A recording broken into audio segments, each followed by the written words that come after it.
Hello and thanks for joining us. I'm Carrie Osep, and this is Cronkite Sports on Fox Sports Arizona. As sports journalists from the Walter Cronkite School of Journalism and Mass Communication at ASU, we aim to bring you stories you haven't heard before. Whether you're interested in high school, professional, or just sports in general, we have something for you. Now let's kick things off by bringing in Cronkite's Los Angeles Sports Bureau reporter Josh Franz. He joins us live now with an inside look at the journey of one baseball player who started in Arizona and is now living out his dream in Southern California. Josh? Thanks, Carrie. ASU baseball has sent dozens of players to the major leagues, including two of the best of all time, Reggie Jackson and Barry Bonds. I had the privilege of sitting down with ASU's most recent success story. Here's how Cole Calhoun became the 100th Sun Devil to play Major League Baseball. Getting the opportunity to actually put on that jersey and go play in Packard and be part of two teams that went to the College World Series, being a #1 national seed team, it was just big. It's just something that you take pride in. I get to say that I'm a Sun Devil now, and all the accolades that they get to be part of going forward in the future, like I was part of that tradition. It was always Cole's dream to put on the maroon and gold, but it was a long journey that made Cole into a Sun Devil outfielder. I was born in Tempe, grew up in Phoenix for first 14 years of my life, and then my family went and my parents bought some land out in Buckeye, and so I went to high school out there. An all-state quarterback and electric outfielder, Cole was a two-sport star in high school. Baseball was my #1 passion. That's always been my dream, my goals and stuff. So it was never football was just kind of fun. I was okay, but I was short, man. I was a quarterback and I could throw the football, but I didn't have a future there. Cole seemingly made the right decision, but it wasn't his athletic ability alone that took him to the big stage. He's just wired for success. He's not going to take no for an answer.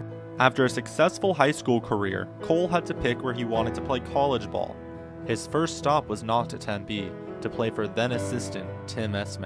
I had talked with Esme when I was in high school, and it just never really panned out to be a really good situation where I felt like this is where I can go and start and really help a team. So junior college was a great bet for me. Cole spent 2 years at Yavapai College, where he took his game to the next level and got the attention of former Sun Devils head coach Pat Murphy. I definitely wanted to play for ASU, but I had to wait a little bit. And but when Murph came calling and offered me a scholarship, I mean, there was no hesitation. I tried to act like the tough guy, but that was always a lifelong goal of mine.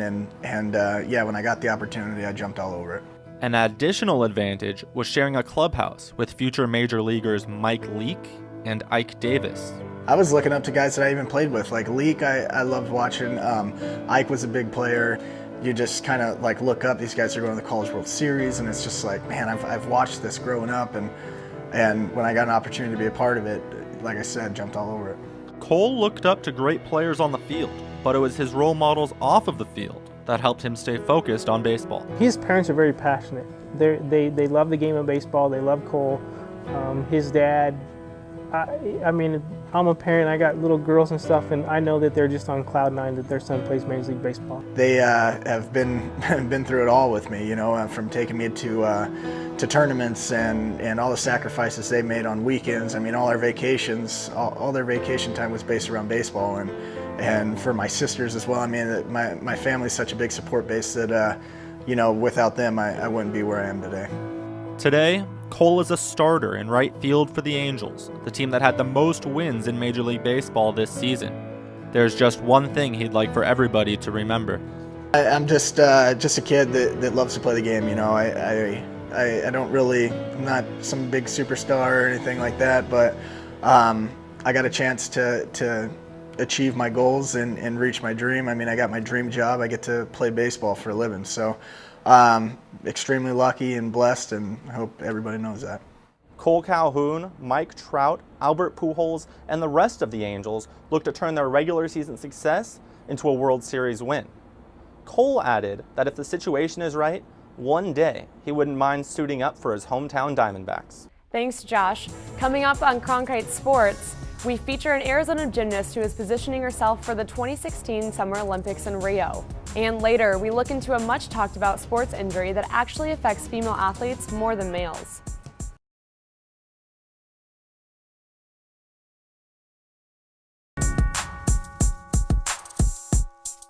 Welcome back to Cronkite Sports on Fox Sports Arizona. I'm joined now by Cronkite Sports reporter Ariana Graney. Ariana, most people only watch gymnastics every 4 years during the Olympics, but as we all know, they don't stop competing. That's right, Carrie. Elite gymnasts spend at least 30 hours a week training. I caught up with local gymnast Michaela Skinner to see what kind of preparation goes into training for an Olympic opportunity. You're seeing what Michaela Skinner sees every day. Dizzying turns on a balance beam just 4 inches wide. Skinner just returned from the Pan Am Games, winning 4 gold medals. The most exciting part at Pan Am's is definitely winning all around. Usually I just am on individual events, so it was really cool to be able to improve myself and make the all around in gold. Skinner trains at Desert Lights Gymnastics in Chandler. She's working towards a spot on the U.S. team at the Summer Olympics in Rio in 2016. And she's focused on the next step, including being invited to train for the World Selection Camp with famous coach Bella Paroli. Definitely just hard work every day in the gym, and then I just have to go to camp and just look as good as I did at Pan Am, so hopefully I can make the world team and then just do good at Worlds. Skinner's coach, Lisa Spini, will go with her to the Caroli Ranch in Houston and try to help her as she competes for a spot on the team. It's great. It's just, I mean, it was a lot of hard work, years of hard work getting here. And it's, of course, been our goal for the last several years with her. All that hard work includes Michaela Skinner spending hours on her favorite event, floor.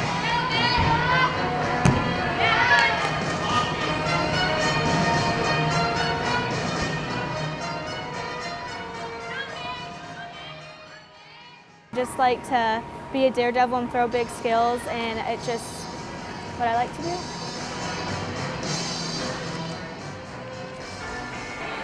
Spini saw potential in Skinner very early on. Since she's been on the national team, we looked at the skills she was doing and we thought she had a chance to do it.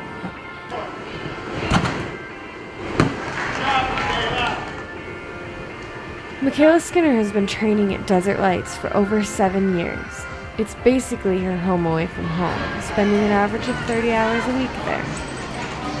And having a potential Olympian has been great for the gym as well. It's something for the little kids to look up to. Lisa's husband, John, retired from the ASU gymnastics team to focus on their own gym. I'm trying to, come over and enjoy it. Olympic training may be relatively new to Skinner. It is not new to the Spini husband and wife team. 1976 we had the USA National Championship.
First concussion ever. I was seeing black. I had a player help me up. I was the only goalkeeper, and my coach said, "You be careful what you tell the trainer." And I just remember thinking, I feel like I'm going to throw up. And you're telling me to be careful with what I say to the trainer? This is my brain. That was the first time I really thought, this is serious. What people don't understand is that the future is just living, and I think living in general, if you've had the head injuries, it's going to make everything way worse. And it could take that one time to cause that big problem, and it could affect you for the rest of your life. Janelle DeBaca, former player and current coach, also learned from her concussions. Lessons she now teaches her players. Basically said, screw it, I'm not really going to consult the trainer, I'm going to play my last game. And then I was taking the headers and I was kind of feeling a little sick, and then right at the end I took one and I just fell over and I was just kind of like, oh, I can't even do this anymore. And I think I kind of learned the hard way that I shouldn't have let that be in my control, because I think if I would have just had that one concussion in the first place, as opposed to having two within 2 weeks, I think it would have had way less effect on me. And it's good for me to know now as a coach. If I were to know someone did have concussion, I would be more careful and I wouldn't let them take it in their own hands and just be like, hey, I'm fine, other than seeing a doctor, being completely cleared, because I wouldn't want what happened to me to happen to them. One medical professional shares how females are more at risk. In any sport, the reason why you get a concussion is because the brain moves around within the skull. It's not from the actual impact itself. The female neck is just a little bit weaker than the male neck in general, and so that's the reason why, again, because of that shifting that they have within the brain within the skull, what causes them maybe to be a little more prone to having concussions than a man. That's the part that people don't understand, and that we're trying to educate coaches, educate the players, and trying to at least do something to make the sport a little bit safer. I think from an overall soccer coach's perspective, there's more and more attention and demands and protocols being passed down even to youth coaches out there. All sports have something you have to learn and develop, and it's part of becoming a better athlete, and I think it still helps develop the person as a whole. A big part of it's education, teaching, and development and technique. Football does it and wrestling does it, but what other sports actively do neck strengthening exercises? We do. And we've added that in, and we've actually increased it this year. So I know we're on the right path. Continuing on that right path, a new technology company has created their own solution, something that goes beyond coaching technique and strength training. 47% of athletes who sustain a concussion don't self-report any symptoms. So we want to get those players off of the field, and we felt that a visual light indication was the best way to call attention to those players. This visual light indicator is called the Fit Guard, and it's a mouth guard that measures the force of an impact to help coaches and trainers determine if an athlete has endured a concussion. Different colored lights reflect the severity of the impact, with red being the worst. You can use our smartphone application to program in your age, gender, and weight, because the research that we've done has shown that males and females have a different sensitivity to concussions, so we want each device to be sensitive enough for the user.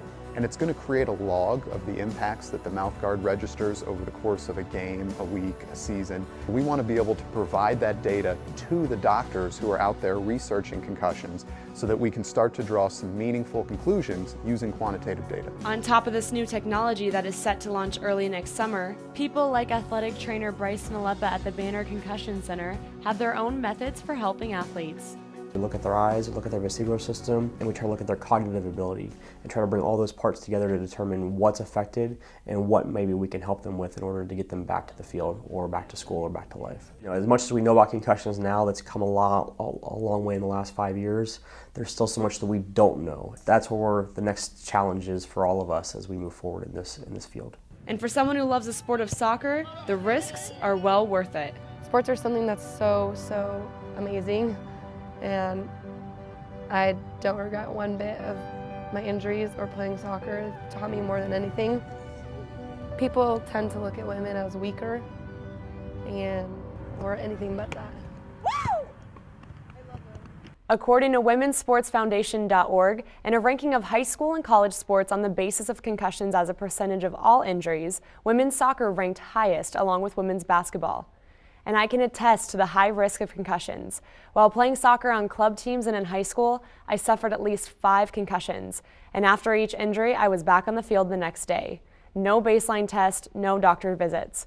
So it's good to know that coaches and doctors are addressing concussions in all sports, not just football.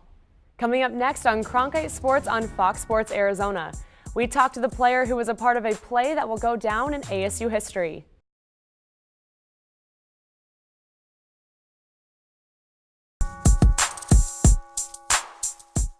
Welcome back. We are joined again by Josh Franz at Cronkite's Los Angeles Sports Bureau. Josh, unlike Cole Calhoun, who went from ASU to the majors with the Angels, our next story deals with an LA native who found a home in Tempe. That's right, Carrie. Mike Bercovici was raised just over the hill in the San Fernando Valley, but the first school that recruited him was Arizona State. He's been a Sun Devil ever since and hasn't looked back. But we do. Oh, go kiddo, come on, honey. Look at you. When Michael was real young, I had him play football for the Westlake Braves. They won what they call the PYFL Super Bowl.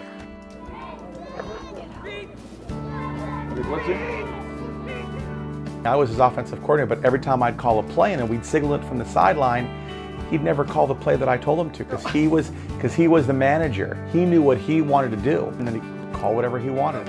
And most of the time, his plays worked over mine. Me and my dad used to get in fights over what plays should be called and whatnot, and just waking up in the morning, having those 8 a.m. games, waking up, my dad would make me breakfast at 6 a.m., way too early to be up at 6 a.m. for being an 8-year-old or whatever the case is. But I know I'm a better play caller than my dad, but he'll never tell you that. Calabasas, California, the town that plays host to Justin Bieber, The Rock, and the Kardashians, is the same one that a certain ASU quarterback was born and raised in. With all of his material needs seemingly taken care of, what accounts for Mike Bercovici's ambition? When you give him something to study or to learn, he's like a sponge. He will continue to learn until he perfects it. And I don't care whether it's whether it's a football game, video games, checkers, chess. If you want to play him in checkers, you better watch out because he's going to study and learn the game so he can beat you every single time. Whether I'm playing pool or ping pong or whatever it is, I don't like losing. Whether it was ignoring his dad's play calls or pumping up his teammates, Michael played the role of vocal leader from the time he picked up a football. Number 2, Michael Bercovici with the touchdown. We would go to camps and there would be a kid that's 5 years older than him, and he'd get in their face and tell them what to do, like not shy in any way. Michael started his high school career at Westlake, but transferred to Taft High School 2 games into his junior season. He wasn't getting any playing time. It was the best moment in Michael's life. And that moment was playing for Matt Kerstetter at Taft High School. And I got to tell you, that changed everything for Michael. I built a relationship with him unlike any coach I've ever had. I mean, I think I sacrificed every single one of my lunches in high school to meet with him and watch film and prepare for an opportunity like this. And so that's why I would say it's the greatest move of my life. Just the relationship I have with my coach and the players on that team was unlike anything I've ever been a part of. As a senior, Michael broke 5 single-season Taft passing records. He graduated early and left for Tempe. After losing the quarterback battle to Taylor Kelly as a freshman, supposed experts thought Michael might transfer, but his loyalty to the Sun Devils prevailed. He said, "Dad, here's what I think. I would rather play for ASU for 1 year than play for anyone else in the country." With a Hail Mary win over USC in the Coliseum and a victory over Stanford's nationally ranked number 2 defense, his heroics seem like something from a Hollywood script. But for Michael Bercovici, it's just part of his story. That's not the end of the Mike Bercovici story. He'll be back next fall as a redshirt senior and is in line for that one starting season he told his dad about. Mike had 10 touchdowns to just 3 interceptions in the 3 games he started this year. Sun Devil fans hope that's a sign of things to come. That's all from Los Angeles. Carrie, now back to you in Phoenix. Well, that will do it. For everyone at Cronkite Sports on Fox Sports Arizona and both our Phoenix and LA bureaus, I'm Carrie Osep. Thanks for joining us.